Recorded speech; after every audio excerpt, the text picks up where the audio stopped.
अगर ग्रीनलैंड पर हमला हुआ तो पहले गोली चलेगी, बाद में होंगे सवाल। जरा ये खबर देखिए, ग्रीनलैंड पर कब्जे के बीच अमेरिका को डेनमार्क की वार्निंग आ गई है सामने।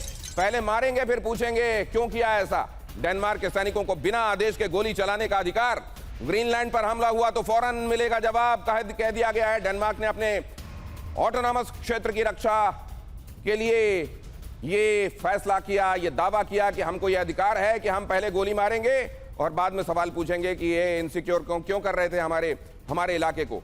अब ये अगर ये स्थिति बनने लगी है तो ये भी समझ लें कि यहां भी क्या 2026 इस जगह को, जो दुनिया में सबसे ठंडी जगहों में गिनी जाती है, क्या खौला देने वाली है? इसको भी जरा समझ लेते हैं। कार्तिकेय काले सर, आपका टेक क्या है?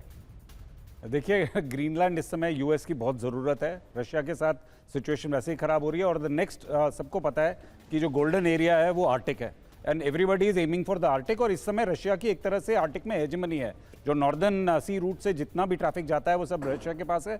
और आपको खबर पता ही होगी कि रशिया ने $3 बिलियन वर्थ शिप्स जो हैं, स्पेशली जो आइस ब्रेकिंग शिप्स हैं, वो सब कॉन्फिस्केट कर लिए हैं वेरियस लीगल रीजंस देखे। तो देखिए, सिचुएशन हीटअप हो रही है एंड इसीलिए प्रेसिडेंट ट्रम्प जो है वो definitely wants a space there. वहाँ जमीन पे अपने लोग चाहते हैं और ग्रीनलैंड से बेटर जमीन उनको कहीं नहीं मिल सकती है इस काम के लिए। तो सारा का सारा एम जो है वो natural resource of Arctic and the next यहाँ भी ये बात तो विभूति झा भी मान रहे थे। तो क्या इधर ग्रीनलैंड की तरफ भी क्रूसेड पहुंचने वाला है क्या विभूति झा साहब? देखिए, इंटरनेशनल जियोपॉलिटिक्स में जी प्लीज गो अहेड।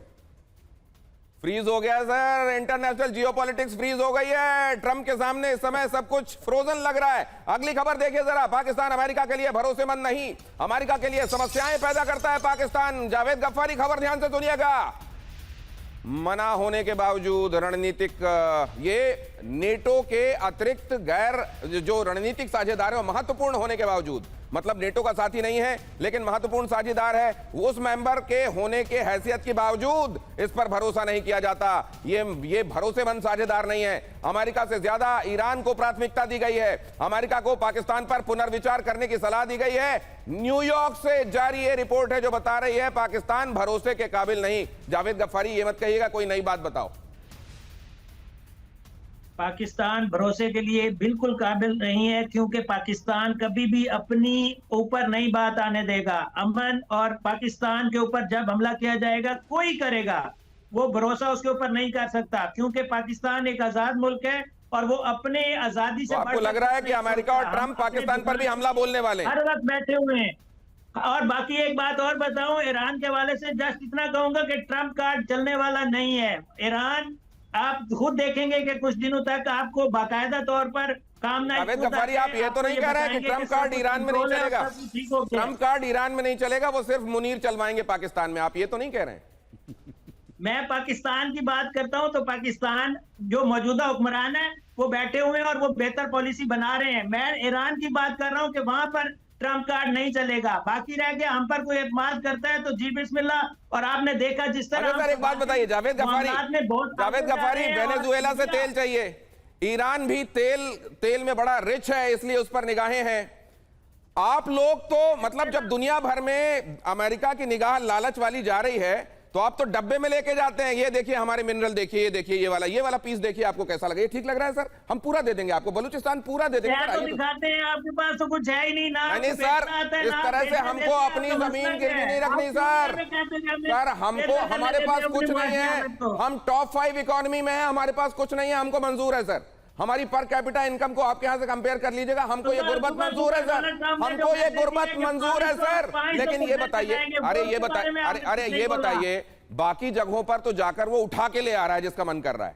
आपको कहीं इस बात की तकलीफ तो नहीं कि हाय मुनीर रह गए, क्यों नहीं गए, वो उनको भी उठा लेता कोई? नहीं, ऐसी कोई बात नहीं। अल्लाह की मेहरबानी से पाकिस्तान इंशाल्लाह मजबूत हो रहा है और मजबूत होगा। दिनेश, आप देखेंगे, आप और मैं दोनों प्रोग्राम करेंगे मिलकर और उसके अंदर हम दोनों पाकिस्तान की वो बर्ती जो है वो दिखाएंगे। और आप सर हमारा तो हिस्सा रहा है, हमारा तो हिस्सा रहा है सर।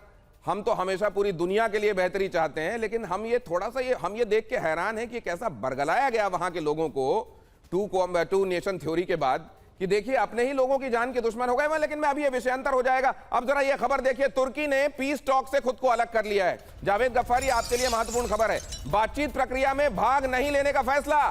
तुर्की का कदम कूटनीतिक संकेत माना जा रहा है। शांति प्रयासों पर नकारात्मक असर संभव है, मतलब आने वाले दिनों में अफगानिस्तान पाकिस्तान एक बार फिर से शुरू हो सकता है। 2026-2025 से ज्यादा जलाने वाला साबित हो रहा है। जनवरी में यह दिखाई दे रहा है और हमारे गेस्ट ने कहा है कि आने वाले दिनों में और बढ़ता जाएगा।